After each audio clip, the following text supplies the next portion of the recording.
We get it almost every night. When that moon is big and bright, it's a supernatural delight. Everybody's dancing in the moonlight.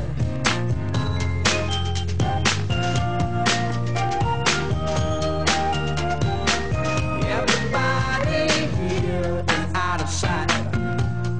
They don't bark and they don't bite. They keep their shoes to keep it tight. Everybody's Amici, eccoci anche oggi con la nostra consueta puntata di Chiacchiere e Caffè. Speriamo che ci seguirete in tantissimi, vogliamo essere un po' degli amici quotidiani che entrano nelle vostre case per berci un caffè in compagnia di ospiti simpatici, gradevoli, che ci daranno consigli su tantissimi argomenti diversi. Oggi abbiamo una persona che di caffè in qualche modo se ne intende, Mattia Barbieri, chef, titolare del Caffè Centrale di Mestrino, giusto Mattia? Giusto. Allora, intanto grazie di essere qui con noi. Grazie a te. Spero ti faccia piacere, spero ci darai tantissime indicazioni di piatti, cucina, vino, di cui Molto sei un volentieri. intenditore. Ecco, prendiamo dalle tue labbra, abbiamo già quasi fame solo a guardarti, vero Mattia? Allora, intanto diciamo subito che in qualche modo sei un nostro collaboratore, Esatto. nel senso che siamo venuti a intervistare te con Telechiara e con Chiacchiere e Caffè per le rubriche di enogastronomia, quindi anche oggi Mattia ci darà delle ricette in chiusura di puntata su un piatto imperdibile che invito tutti a tentare di emulare, insomma di preparare. E direi di partire subito, chiedo alla regia di mandare delle immagini del locale, il Caffè Centrale di Mestrino, così insomma vediamo già di cosa si tratta, come è strutturato, è un locale veramente elegante, però nello stesso tempo friendly, si dice. Informale. Tu sei giovanissimo, ecco lo vediamo.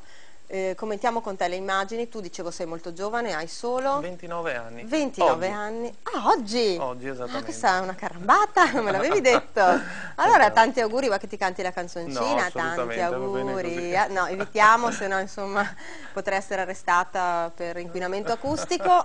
Dunque, stiamo vedendo le immagini del locale. Esatto. Allora, è un po' la tua creatura. Esattamente, Il Caffè sì. Centrale di Mestrino, raccontaci un Il po'. Caffè Centrale nasce dall'unione di 3 amici, Nomi? Davide, Stefano e io. Che salutiamo. E il tutto sotto la regia di una donna meravigliosa che mi ama. Ecco, sei Lei innamorato della mamma. Esattamente. Che si chiama Emanuela. Emanuela. Ha avuto un sogno e una notte ha fatto questo sogno e mi ha detto guarda, in un momento molto difficile della sua vita, mi ha detto guarda, io ho visto questo, tu cosa ne pensi? E da lì il nome della società che si chiama Dream e da lì è iniziato tutto. Non Quindi una avremo sorta mai... di visione che poi è Esattamente. diventata quasi un sogno premonitore. Esattamente, grande appassionata di vino. Stiamo vedendo delle immagini con dei vini eccezionali. Sì. È il Avete nostro una gioiello. cantina, ecco, la cantina è il vostro gioiello, ne siete Esattamente. davvero fieri. La vediamo, quanto è grande? Sì, ci sono all'interno 25.000 bottiglie di 25.000 bottiglie. di circa dai 600 agli 800 tipi diversi in base al momento. No, pensavo dai dell'anno. 600 agli 800 euro, quindi No. in questo momento di crisi No. diventava sicuramente impegnativo. Qualcosina anche, però anche per tutte le tasche. La bottiglia insomma. più cara? 3.700 euro. Ecco, diciamo che è un costo, insomma, però È un bel costo. credo ne valga la pena. E allora, la cantina, tra l'altro, sapevo che in cantina avete un caveau, come Esattamente, abbiamo una sorta di scrigno. I muri della cantina sono datati 1890. Ah, quindi è un locale storico? Esattamente. Il bar ha 94 anni, 90 della gestione precedente. Eccola, la vediamo lì, quello è il Gran Caveau con le cassette di sicurezza, sono 100 cassette di sicurezza con chiave, doppia chiave, ovviamente tutte assicurate, al cliente diamo la possibilità di portare via tutte e due le chiavi, si tiene il suo numero e può depositare all'interno la sua bottiglia. Stiamo vedendo, sembra una gioielleria. Alcuni quando gli nasce un figlio, altri per un evento particolare, altri ancora perché a casa non hanno la possibilità di mantenere una temperatura costante o in un luogo adatto e qui interveniamo noi. Beh, insomma, veramente un servizio a tutto Sì, a tutto tondo. tondo, Ma io esattamente. non l'avevo mai sentita questa cosa, siete un po' unici? O... Beh, a me è venuta l'idea, quindi non so se poi qualcuno l'abbia già messa in atto, copiata o messa esatto, in atto, però o l'abbia fatta anche prima di me. è una cosa no, molto originale e molto utile. Ma raccontaci un po', Mattia, tu sei appunto giovanissimo, ma hai iniziato veramente da A ragazzino. 17 anni? Sei andato via di casa come i calciatori No, quasi? No. a 17 anni sono stato vicino a casa, Ah, ecco. per l'esattezza alle Calandre a Rubano, San Mauro di Ah Rubano. beh, abbiamo detto niente, si parla insomma di un E lì, ristorante esatto, pluripremiato, guida Massimiliano Alaimo, il esatto, locale, 3 quindi stelle Michelin e via discorrendo. Raffaele, Massimiliano, ricordiamo anche il grande Raffaele, che è insomma un Esatto, po' il manager. e da lì è iniziata l'avventura, per poi passare ad Erbusco, nella tenuta dell'Alberetta con Gualtiero Marchesi. Ah, quindi Alaimo, Marchesi, cioè Eh? diciamo proprio snoccioliamo dei nomi che Esatto, insomma direi per hanno fatto la poi storia. finire a Londra alla corte di Alberigo Penati, all'Aris Bar, Mhm. una bellissima esperienza, per poi andare a Parigi, sempre per Gualtiero Marchesi, per aprire l'Hotel Lotti, Che persona è Gualtiero Marchesi? Una curiosità. un artista. Ma è un maestro severo? Mm, no, no, assolutamente. Riesce a tirare fuori? Diciamo che è un nonno. I Sarà cuochi, contento di saperlo? No, insomma, in senso no, nel affettuoso. senso, esattamente, Sì, sì, sì. ama dare ai giovani, ama trasmettere e non lo fa con cattiveria, non lo fa Con solamente... passione. Sì, esattamente, esattamente, è una cosa stupenda. Sì, e direi abbastanza rara perché magari ci sono Esatto, insegnanti ancora un po' ma troppo didascalici, magari un po' lui così è veramente aggressivi unico, è nell'insegnamento. veramente unico. E Alaimo? Massimiliano? Giovanissimo anche Massimiliano, lui, però già un maestro. Massimiliano è un creativo, Mm. è È davvero veramente, geniale è davvero come... geniale come Sì, sì, dicono, sì, sì, come ve lo dicono. confermo, è a mio avviso il numero uno. Lui veramente, come si dice, se le sogna di notte. Ah, vedi. Sì. Io ho assaggiato, ho avuto la fortuna di assaggiare il cappuccino al nero di seppia. I grandi classici I suoi. grandi classici sono veramente indimenticabili. Sì. Ecco, spero, insomma, non ce le si può regalare tutti i giorni, però ogni Però, tanto dico adesso vado a esatto, mangiarmi un buon piatto ci si regala di un'ottima Alaimo soddisfazione. e molta gente dirà anche adesso mi vado a regalare un buon piatto di Mattia Barbieri. Sicuramente. Ecco, avete una grandissima affluenza di pubblico, una grande Esattamente, clientela. sì, ci riteniamo fortunati in questo momento, però siamo veramente molto contenti della risposta della nostra clientela, insomma. Ma hai già detto in che anno è stato aperto il locale? 2004. Nel 2004 e quindi insomma dal 2004 a oggi i risultati sono stati sempre in crescendo. Esattamente, sì, siamo stati premiati come migliori bar d'Italia dalla guida del Gambero Rosso Però. e giusto una settimana fa dalla guida dell'Espresso che Ah, quindi ci ha una notizia segnalato, fresca. ci ha L'Espresso vi ha segnalato segnalato come migliori e notavole. È notevole che Esattamente. adesso una nuova Esattamente, cosa, non è ristorante, una nuova esatto. sezione della guida dell'Espresso.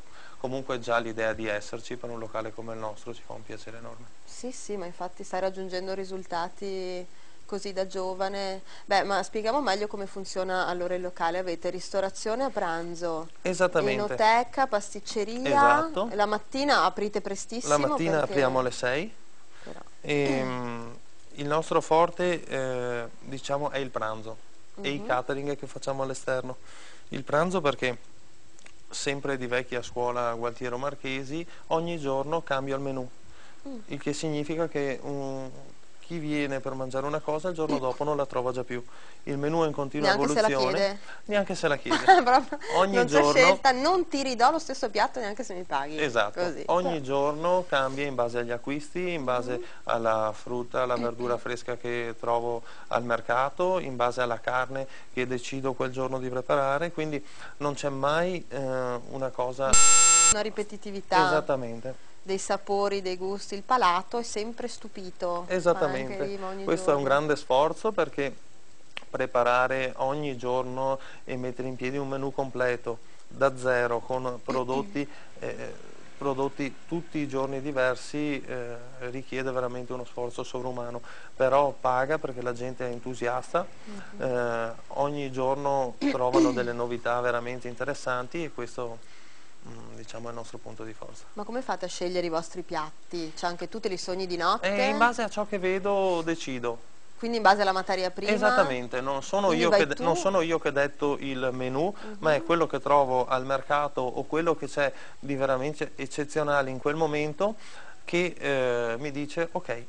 Sei quasi come l'alchimista, cioè tu vedi un segno Esattamente. e realizzi... Se trovo un agnellino bello, Poverino, fresco... dopo l'agnellino... No, che ho una simpatia per gli agnelli, essendo di origine sarda. In base alla giornata. Ecco, e quindi sei proprio tu che ti occupi della scelta delle materie prime? Sì, sì. Da solo? Da solo. E Sherlock Holmes, cioè vai in giro, hai dei fornitori fissi, fidelizzati? Sì, ho dei fornitori ufficiali con cui ho un ottimo rapporto e una grandissima fiducia e questo ti porta a lavorare sempre meglio. Cioè anche loro sanno cosa vuoi, vanno a cercarti le chicche. Non ti fanno perdere tempo proponendoti cose che sanno già che non possono interessarti, quindi è una cosa, diciamo, abbastanza veloce una volta messa in moto. So che siete un po' dei mattacchioni, cioè nel senso anche sul vostro sito ho visto, venite qui a colazione come a pranzo, vi serviremo anche battute e non solo pasti. La macchietta del gruppo è Davide. Davide, che cognome? Davide Grigio, figlio d'arte, suo padre faceva il barista, lui è barista, è veramente un figlio d'arte, un quindi è il bartender, diciamo, questo esattamente, termine. lui si occupa delle colazioni, di gestire tutto quello che è il banco. Il banco, quindi l'accoglienza dei clienti con le ragazze, segue gli aperitivi, mentre io sono più defilato dietro le quinte. Poi il burattinaio magico, dai. E poi c'è Stefano che si occupa di tutta l'enoteca dei vini, della vendita dei vini, della scelta dei vini da abbinare ai piatti e quindi diciamo un bel trio. Ecco, Stefano, dicevi un po', ma è enologo? No, Stefano non è enologo, è sommelier. È sommelier. Lui, diciamo, è la figura dei tre, quella più professionale. Ecco, stiamo vedendo di nuovo dalla regia delle immagini appunto del locale. Francesco.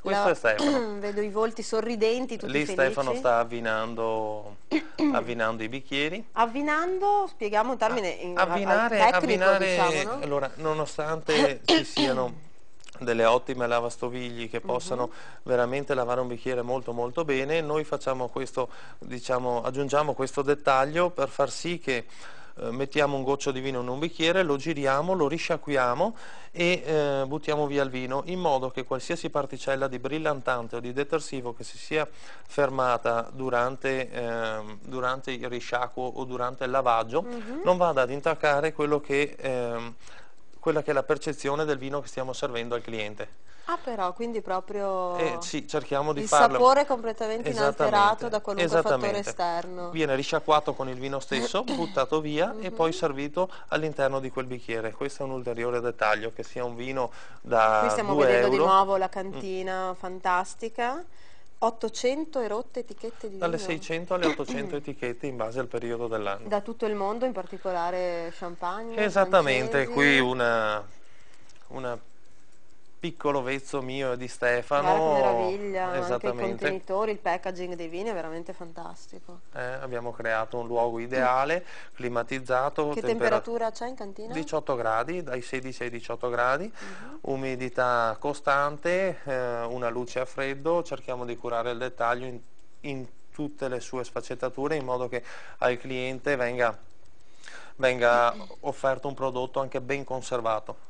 Abbiamo vini che speriamo restino là anche negli anni e quindi anche fra 5-10 anni speriamo di consegnare al cliente un prodotto veramente ben conservato. Ecco, nell'attesa di berlo, no, per un'occasione speciale. Quella era una vecchia etichetta che abbiamo trovato nella gestione precedente, datata 1827, era tutta quanta rovinata, l'abbiamo fatta. Esattamente. Ma non è più bevibile aceto? Come funziona? No, era un'etichetta nel senso che era proprio un pezzo di carta, che abbiamo trovato. No.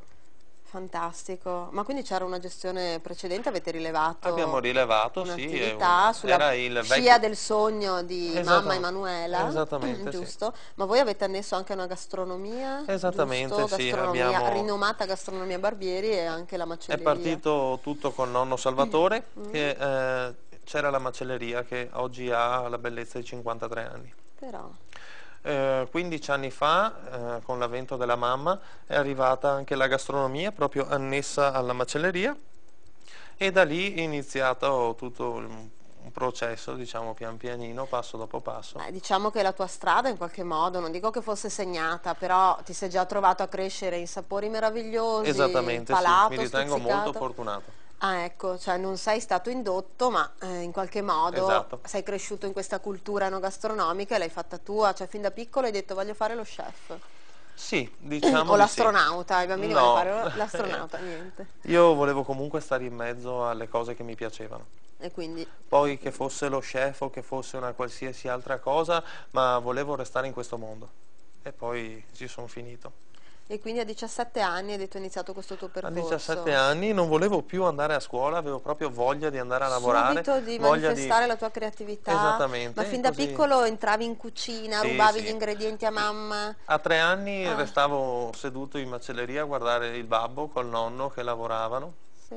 E quindi profumi di carne, quindi vedevo tutte queste, diciamo, le mezzene appese, come lavoravano ancora con Ti il sembrava vecchio, esatto, il balocchi, quei esatto, balocchi ancora erano con le il materie vecchio prime. stile dei macellai di una volta, affascinante, affascinante. Sì, infatti, Bello. si vede che sei affascinato perché quando parli lo trasmetti, sei giovane, È emozionante, sono quelle cose che hanno un peso diverso, quelle persone che quando fanno una cosa, come la toccano diventa magia, come... Sì, Rai Mida della ecco. cucina, toccano un piatto e Esattamente. toccano un oggetto e diventa fantastico. Ma ti ricordi il tuo primo piatto che proprio ti ha inorgoglito e hai detto ho fatto veramente una creazione unica? Sì, in Francia ho avuto la fortuna di avere un piatto inserito nella carta della Palme d'Or a Cannes, e era una zuppa di pomme rat, sono delle patate molto piccole,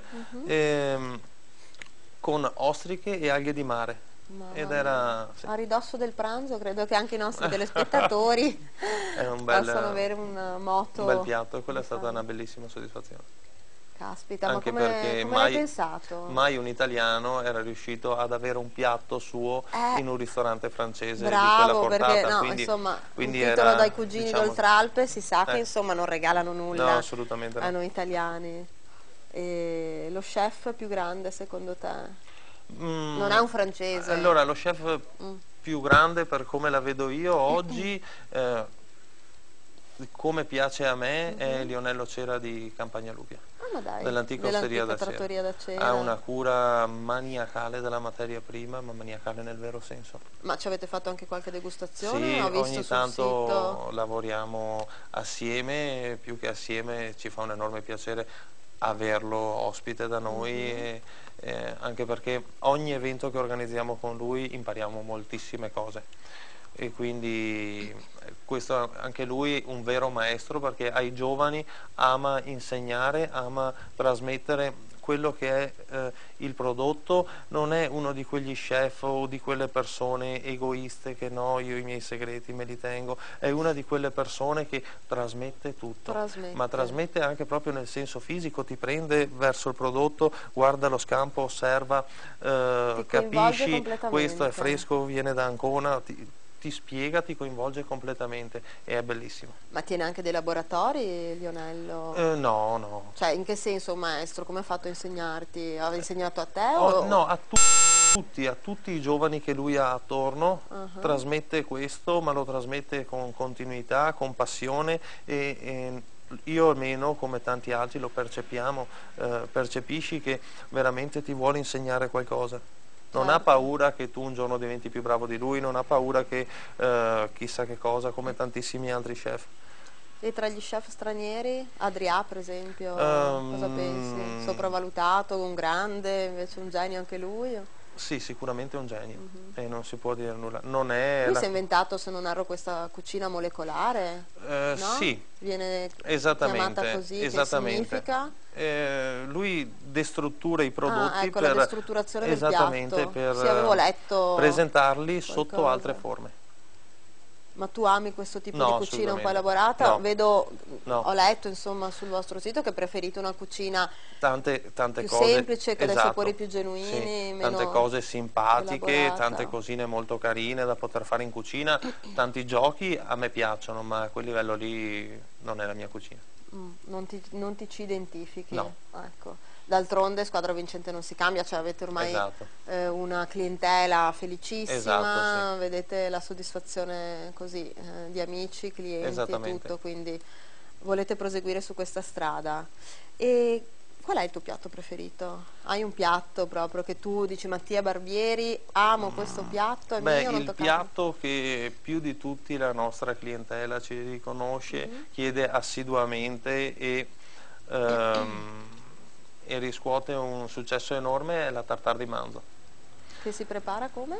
Si prepara, è un po' complessa la preparazione, immagino. parte tutto dal fatto di avere un'ottima carne, quindi un macellaio di fiducia, una carne freschissima anche perché andremo a mangiarla cruda e poi andremo a mettere tutti i 14 condimenti classici.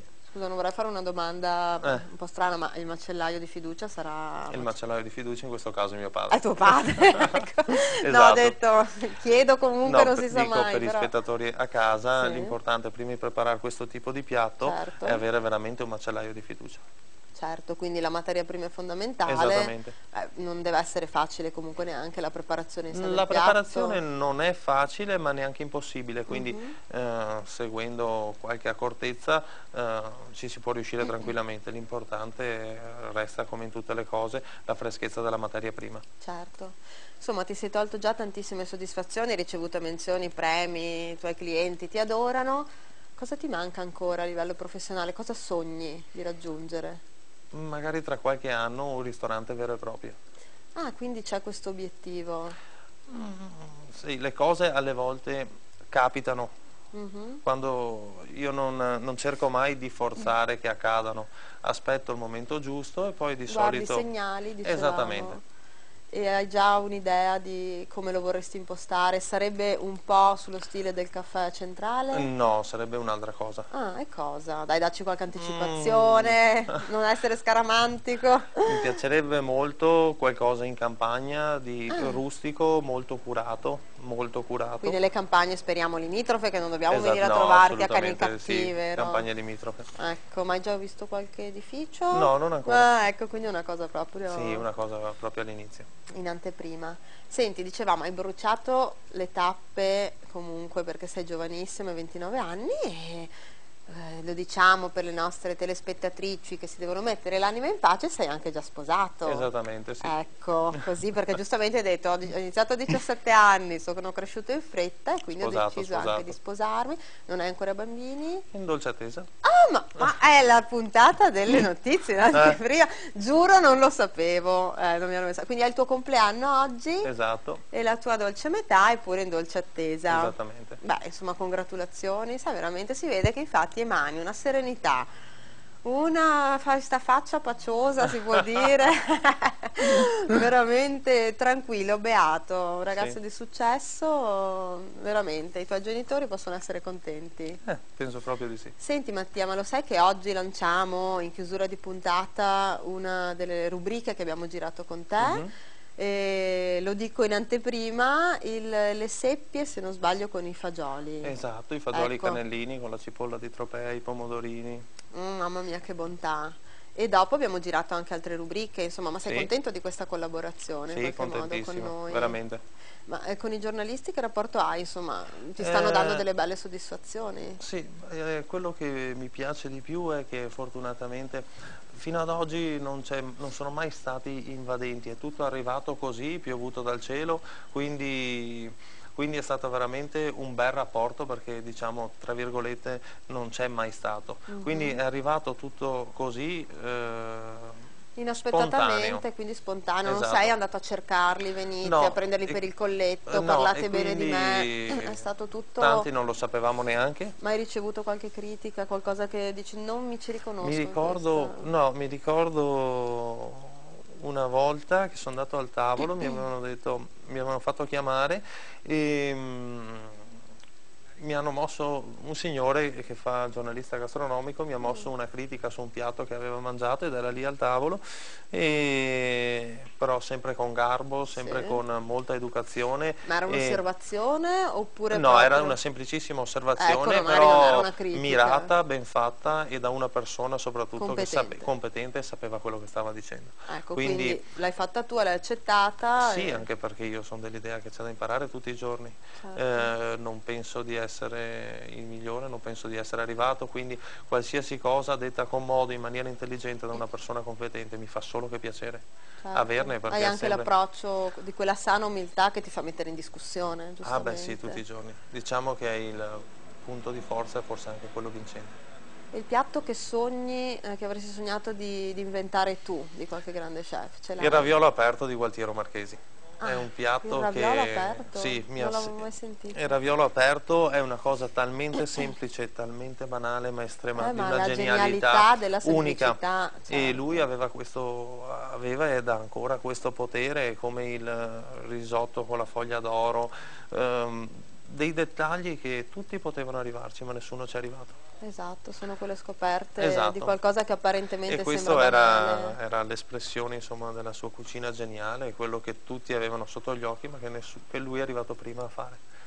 E quindi chissà, un domani magari ti auguro di arrivare anche tu a scoprire quella chicca Lo spero. che diventerà Lo il spero. piatto Barbieri. Lo spero. Dai, io te lo auguro, Mattia, tantissimo. Grazie. Sei giovane, hai un percorso di fronte a te lunghissimo. Facci sapere anche di quando, insomma, ci sarà il lieto evento. Ti faremo gli auguri noi tutti di Chiacchiere e Caffè della redazione, perché posso dire che abbiamo dato la notizia in anteprima. È vero? Ecco, io non lo sapevo, quindi una carambata del genere veramente mi inorgoglisce. Senti Mattia, ti ringrazio tantissimo. Grazie a te. Ci vedremo dopo ancora, ma attraverso il servizio con la nostra Elisa, che è andata, insomma, a sbirciare al Caffè Centrale questa ricetta squisita. Speriamo di riaverti qua, ovviamente. A presto. In bocca al lupo per tutto. Io ora lancio la nostra pubblicità. Amici, vi aspetto tra pochissimo, mi raccomando non mancate per un altro ospite. Parleremo di diete, dopo il cibo le diete. A dopo, non mancate.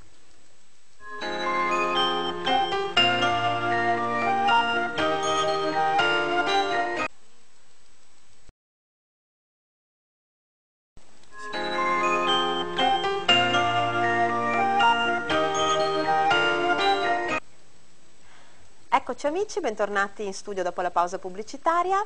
Abbiamo appena salutato un giovane bravissimo chef, Davide Barbieri, del Caffè Centrale di Mestrino, e siamo ora in compagnia invece del dottor Angelo Bianco, un dietologo. Quindi dopo i peccati di gola vediamo un po' di ripulirci la coscienza con le diete o comunque con dei consigli così nutrizionali. Però ci tengo intanto a dire una cosa che chiedo al dottor Angelo Bianco, che intanto ringrazio di essere qui con noi oggi, chiedo di confermarmi. Grazie da parte vostra. Ecco, benvenuto Angelo. Chiedo, la dieta non è privazione, giusto dottor Bianco? È abitudine e educazione alimentare, giusto? Decisamente, io reputo che la dieta appunto ormai è un termine usurpato ed è uno dei luoghi comuni da confutare. Per dieta a rigore si intende un corretto stile di vita e una corretta educazione alimentare.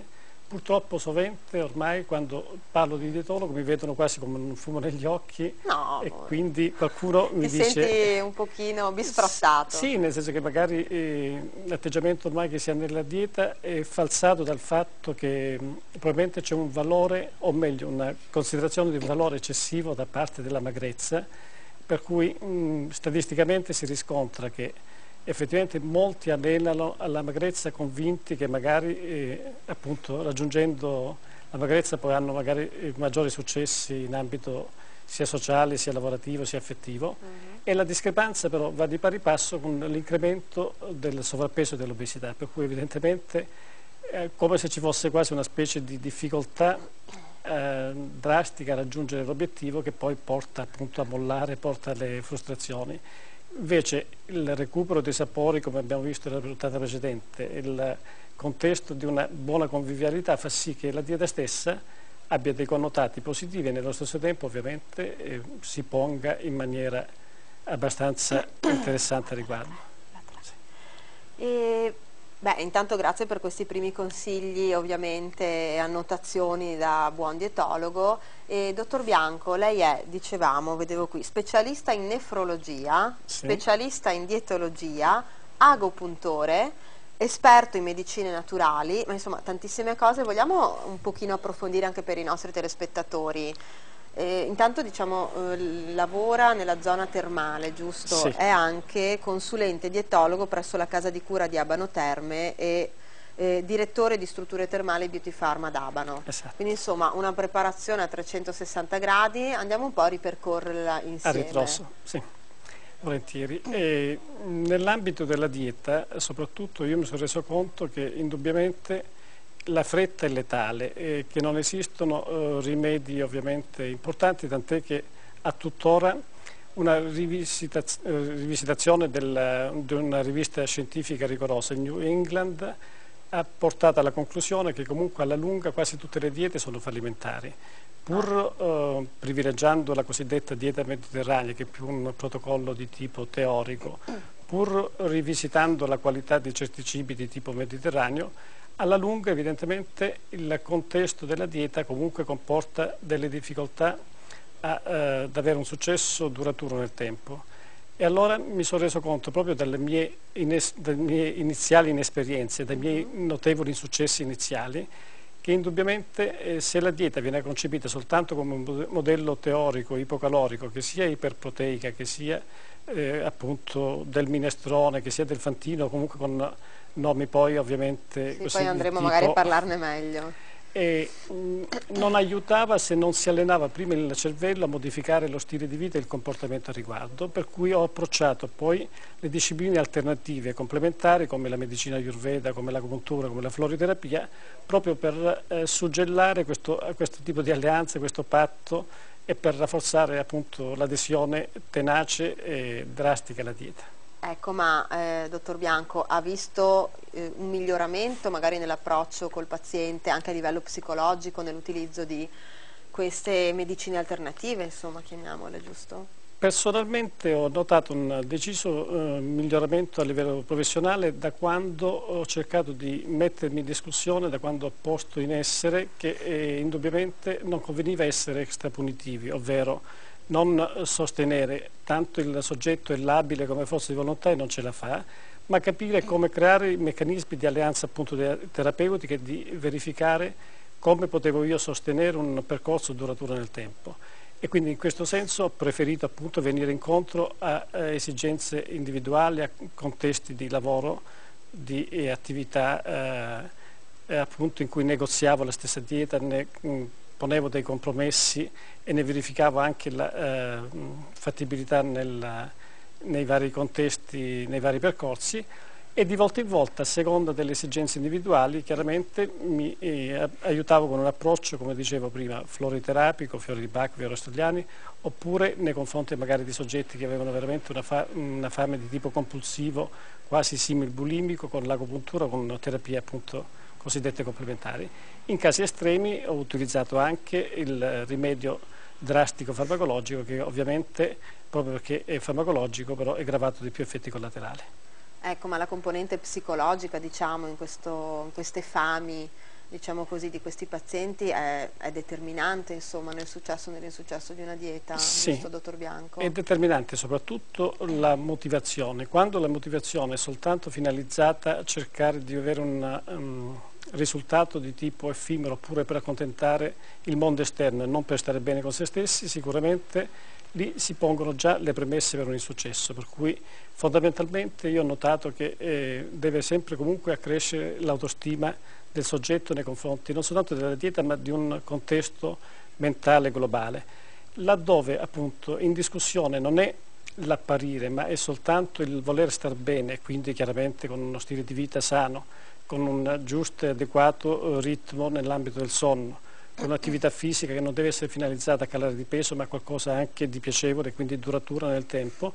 Tutto questo poi mi ha permesso di poter adeguare e adattare le diete a seconda del soggetto e di avere più successo.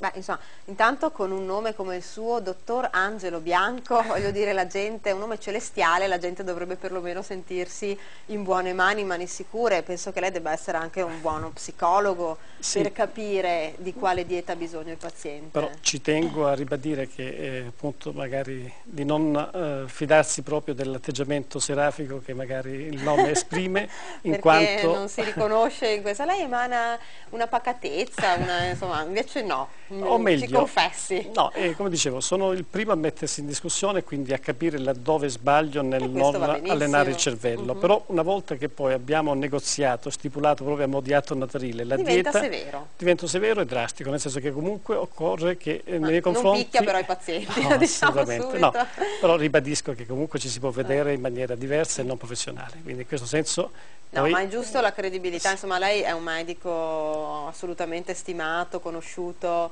nell'ambiente, tra l'altro collabora giusto anche con associazioni di anche volontariato. Di volontariato, citiamo l'associazione Dolcezza e Bontà Onlus, ecco abbiamo avuto ospite di recente Filippo Bano che è il presidente dell'associazione. Allora ne approfitto pure, il 12 dicembre se non erro c'è una cena di gala sempre cui ricavato, andrà ovviamente con una finalità...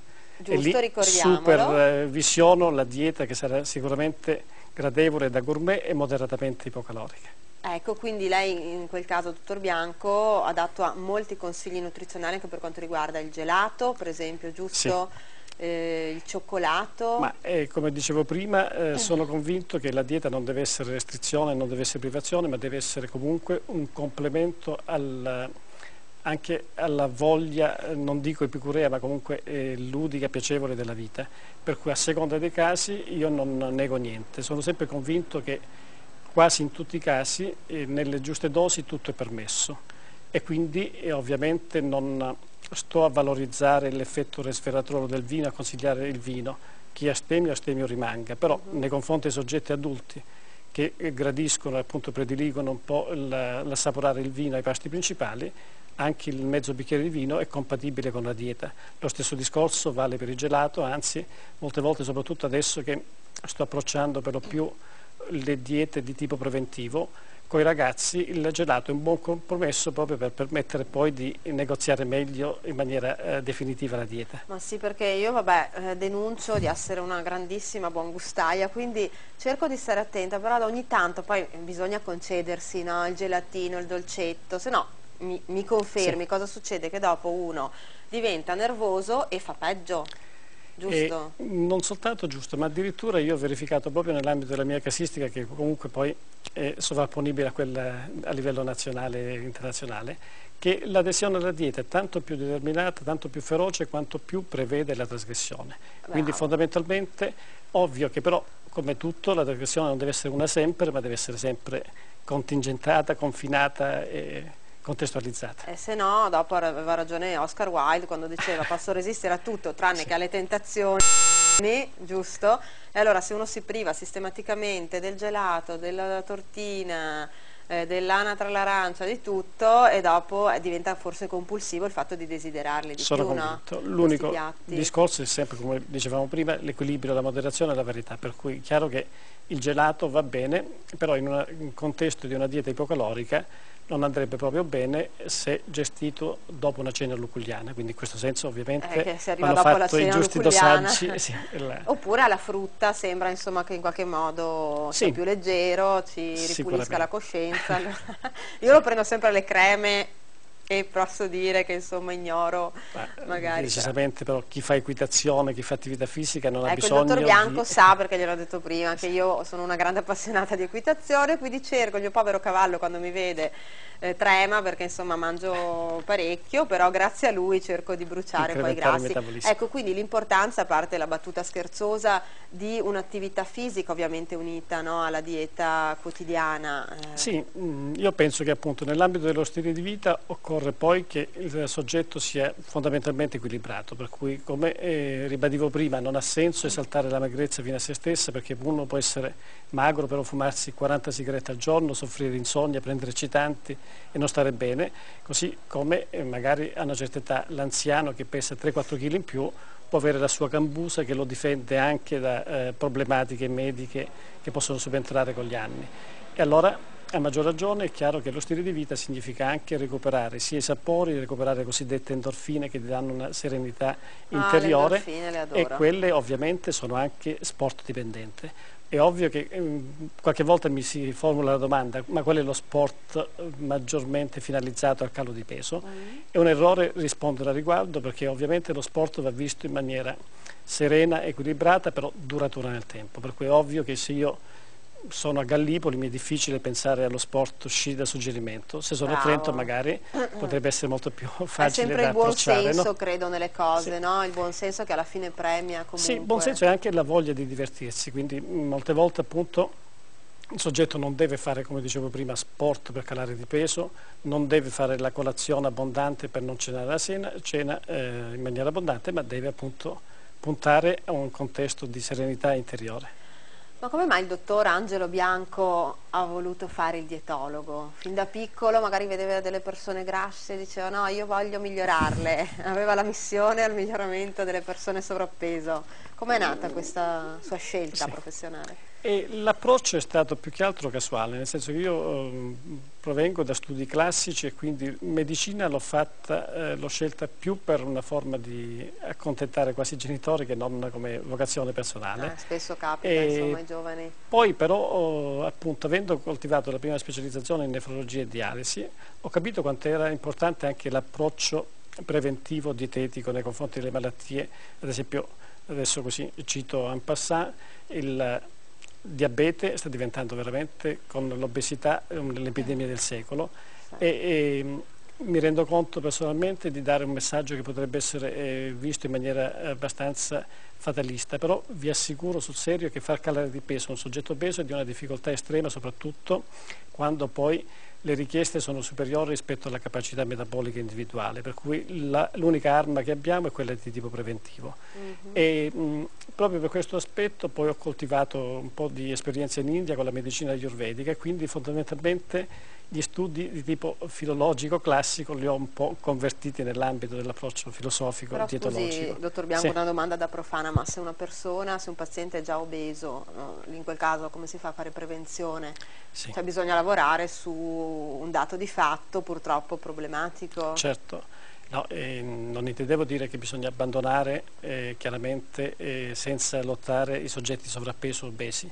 Dicevo però che fronteggiare l'epidemia dell'obesità è un po' difficile se lo si fa soltanto a livello terapeutico, che ormai noi deteniamo il triste primato della baby obesità in Europa. Quindi parliamo di questo, l'Italia è il paese dove ci sono i bambini? Sì, paradossalmente appunto abbiamo i bambini più sovrappeso in assoluto in Europa, e questo è ancora più stridente se pensiamo che l'UNESCO ci ha insignito di fregiarci del titolo che noi come detentori della dieta mediterranea dovremmo avere uno stile di vita alimentare ottimale.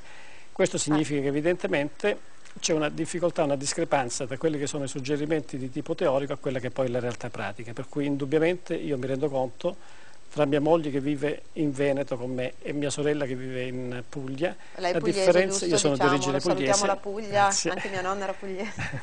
La differenza non esiste, nel senso che comunque il problema di fondo è la maledetta fretta, e quindi non c'è più il tempo di stare dietro agli alimenti in maniera serena e in maniera tranquilla, per cui io, quando ovviamente ho la fortuna di avere con me mia madre che ha il tempo di dedicarsi in maniera totale ai cibi mediterranei, lì l'esaltazione della dieta mediterranea si traduce in maniera semplice, quando invece purtroppo è il tempo a fare da primo attore. Ma lei sostiene, dottor Bianco, che il tempo, quindi proprio la velocità di masticazione e di ingestione dei pasti aumenta la massa, insomma, grassa, e l'obesità? A tutti i livelli.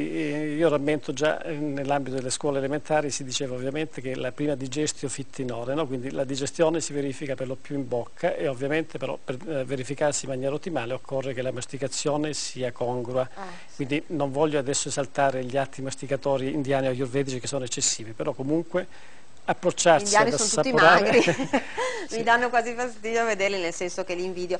No, la mia grande fortuna, una piccola nota biografica che spero possa interessare: io per esempio mangio molto, mi piace, però sono lentissima, mi dicono sembri una mucca ruminante, scusate perché mastico moltissimo, si crea questo bolo, quindi forse questo mi impedisce, nonostante tutto quello che mangio, di aumentare molto di peso, oltre al fatto insomma che il mio cavallo mi aiuta sicuramente insomma, a mantenermi un minimo. No, questo davvero non può essere un fattore determinante? Sono convintissimo di questo, perché la sazietà di tipo psicologico subentra in netto ritardo rispetto a quella che è la capienza gastrica, per cui se noi siamo dei recordman della forchetta sicuramente introitiamo molto più del necessario. Ma a questo livello mi preme pure fare una piccola premessa di tipo culturale e cerebrale. Anche l'approccio al cibo diventa diverso, perché è ovvio che recuperare certi sapori, certi effluvi, cioè prima appunto abbiamo visto delle portate veramente in cui c'è una creatività dello chef in la merito. cucina straordinaria. È inevitabile che però comunque l'approccio deve essere sempre di tipo sereno, tranquillo, calmo, gioioso, partecipe, perché se io Ma io sono gioiosissima quando mi vedo un bel piatto di pasta. Sì. Però, scusi dottor Bianco, non volevo interrompere, ma io mastico così lentamente, ma non è un mio merito, cioè è proprio una mia caratteristica, non è che per educazione mia mi impongo la masticazione lenta. Quindi ai pazienti che vengono in cura da lei cosa consiglia? Di sforzarsi comunque di mangiare più lentamente? Sì, Per chi non lo fa come me, lo faccio da quando sono piccola, senza un merito personale, è proprio la mia masticazione. Altri si devono sforzare probabilmente. Indubbiamente, ma si devono sforzare non perché comunque fa parte della loro indole, ma perché vengono presi sempre in questa maledetta voragine della fretta e allora è chiaro che a che volte è bulimia vera e propria, cibo si può definire. Perché bulimia in quel caso poi il cibo diventa l'ennesimo elemento da aggredire nell'arco della giornata, per cui, ma me ne rendo conto anch'io, le domeniche sovente ad esempio con l'ambito termale faccio veramente delle visite veloci proprio perché sono obbligato dai tempi e la sera se non sto a riflettere sul cibo ho il piatto da aggredire appunto come se fosse l'ennesimo impegno da eliminare durante la giornata. Quindi una delle difficoltà che io incontro ad esempio, che è un suggerimento fondamentale, è l'approccio alla prima colazione. Statisticamente si è visto che i soggetti che saltano la prima colazione hanno la tendenza ad essere più sovrappeso rispetto invece a chi la onora in maniera serena. Questo che significa? Che ovviamente però per fare la prima colazione bisognerebbe avere il coraggio, la voglia di alzarsi un po' prima, magari di preparare il tavolo e arredarlo e corredarlo serenamente la sera prima e di sedersi e dedicarsi quei 15 minuti per se stessi a riguardo. A volte purtroppo invece un caffè sull'uscio, una brioche, una merendina masticata, esatto, e quindi in questo caso ci fa piacere magari criminalizzare il singolo alimento, non è colpa della brioche se siamo sovrappeso, non è colpa della merendina, ma è colpa della fretta che magari, come dicevo prima, ci permette di ingurgitare in maniera veloce e poi soprattutto di non dare un senso di sazietà gustativo, perché ovviamente anche nell'atto della masticazione poi l'insalivazione, l'approccio di tipo olfattivo migliora il tutto. Ecco, dottor Bianco, vedo qui molti libri, riviste, le cito a titolo di cronaca, Glamour, Gioia, Tutto, Donna Moderna, insomma lei collabora anche con moltissime testate femminili per dare consigli alle donne giusto a livello di nutrizione, di buona alimentazione, di dieta, giusto? Sì, e infatti questa è una premessa importante per me perché c'è a volte una discrepanza tra i messaggi di tipo globale e invece la dieta che deve essere un percorso personalizzato e individualizzato.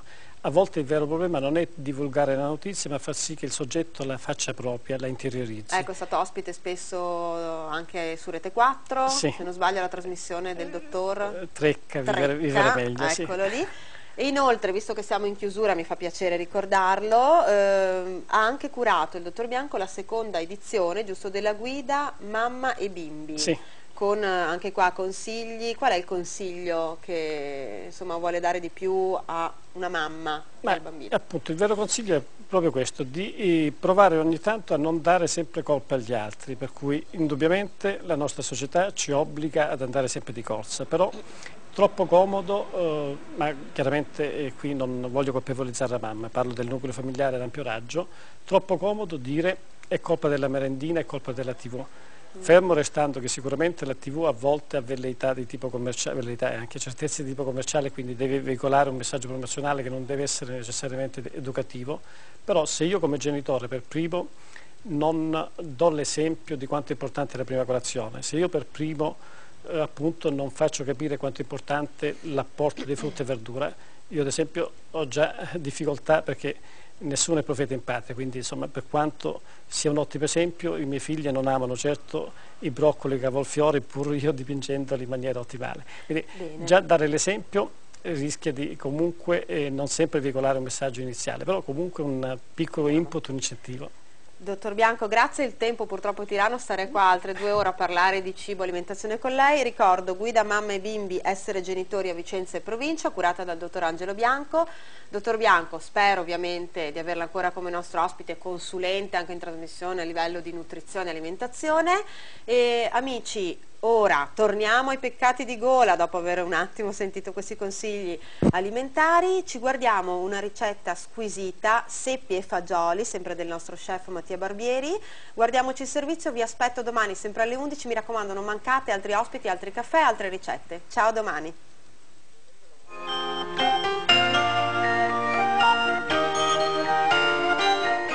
Per il terzo giorno consecutivo siamo venuti qui all'Enoteca Centrale di Mestrino per carpire i segreti del nostro Mattia Barbieri. Buongiorno Mattia. Buongiorno Elisa. Oggi ci faremo assistere da Davide, buongiorno anche a te Davide. E prima tu mi dicevi che Enoteca Centrale ha anche un sito internet per informare i nostri amici da casa su tutto quanto quello che organizzate. Esattamente, il lunedì sera, il martedì e il giovedì prepariamo delle serate a tema a base di pesce, a base di carne, di formaggi, accompagnate sempre dagli ospiti illustri. Benissimo, quindi basta andare sul sito internet, ricordiamo qual è? www.enotecacentrale.it. Benissimo, e se i nostri amici dovessero venire a cenare qui magari potrebbero trovare anche la ricetta che andiamo a proporre quest'oggi. Esattamente, sono delle seppie su un'insalatina di fagioli cannellini, cipolla di tropea e di datterino. Benissimo, quindi una ricetta di pesce, voi tirate fuori carta e penna e state pronti per la lista degli ingredienti. Allora caro Mattia, diamo gli ingredienti per 2 persone, giusto? Che cosa ci serve? Per 2 persone andiamo a prendere dal nostro pescivendolo di fiducia 4 seppie di media misura. Ci prendiamo dal nostro fruttivendolo una cipolla rossa di tropea, più che sufficiente, dei fagioli, andiamo a prendere 300 grammi di fagioli cannellini secchi che poi andremo a mettere a mollo, del prezzemolo e dei pomodorini datterino. Benissimo, quindi non ci resta che iniziare a preparare le nostre seppie. Per iniziare la nostra ricetta partiamo dalle seppie, giusto Mattia? Esattamente. Abbiamo acquistato delle seppie dal nostro pescivendolo di fiducia, ce le siamo anche fatte pulire. Perfetto. Esatto, poi abbiamo messo in ammollo ieri sera dei fagioli cannellini. Che quindi bisogna metterli una notte prima di preparare la nostra ricetta. Questa mattina abbiamo scolato l'acqua, l'abbiamo cambiata, li abbiamo fatti bollire per 20 minuti e poi fatti raffreddare ed eccoli pronti. E conditi con giusto un filo d'olio d'oliva. Andremo a terminare il condimento alla fine quando avremo assemblato la cipolla di tropea tagliata a julienne cruda, dei datterino giusto tagliati in 4 crudi, del prezzemolo e 2 capperi per dare un tocco alla fine. Benissimo, le seppie le abbiamo cucinate per quanto? Le seppie le abbiamo cucinate. Il nostro Davide intanto ce le ha già preparate. Esattamente, le sta preparando. 2 minuti per parte, andiamo quindi a fare 4 minuti in totale. Appoggiamo la seppia, poi andiamo a rigirarla sullo stesso lato, poi altri 2 minuti, poi altri 2 minutini e poi la giriamo ancora. 4 minuti, una seppia di taglio medio e la abbiamo pronta. E basta su una piastra qualunque. Una piastra qualsiasi, anche una di casa elettrica va benissimo. Benissimo, e allora andiamo a impiattare le nostre seppie. Ora che abbiamo cucinato le nostre seppie non ci resta che preparare l'insalatina sulla quale adagiarle. Esattamente, giusto? Abbiamo preso i nostri fagioli, li abbiamo uniti alla cipolla di tropea, ai pomodorini, al prezzemolo, abbiamo condito con un filo d'olio d'oliva, del sale, del pepe e ora andiamo ad adagiarli sul nostro piatto. Eccoci qui. Mettiamo la nostra insalatina sul fondo del piatto. Perché andremo a disporre sopra le seppie, giusto? Esattamente, andremo a disporre sopra le seppie che Davide ha appena grigliato. Quindi anche un bel piatto colorato. Esattamente, al leggero allo stesso tempo. Eccoci e qui. Facile da preparare. E andiamo a posizionare sopra l'insalatina le nostre seppie. 2 seppie a testa abbiamo detto. 2 seppie a testa. Andiamo ad adagiarle. Eccoci qua, non ci resta che terminare con un filo d'olio d'oliva. Benissimo. e per decorare ancora qualche foglia di prezzemolo. E per gli amanti dei gusti un po' più sapidi, 2 capperi al sale nella nostra insalatina. E voilà, le nostre seppie sono pronte da mangiare. Quest'oggi vi abbiamo proposto una ricetta di pesce, le nostre seppie, facili e veloci da realizzare. Ma Mattia, per domani ha in serbo una ricetta un po' più elaborata, vero? Esattamente, gli gnocchi alla romana gratinati con i finferli di stagione. Benissimo, e allora non perdetevi l'appuntamento di domani, sempre qui, dall'Enoteca Centrale di Mestrino.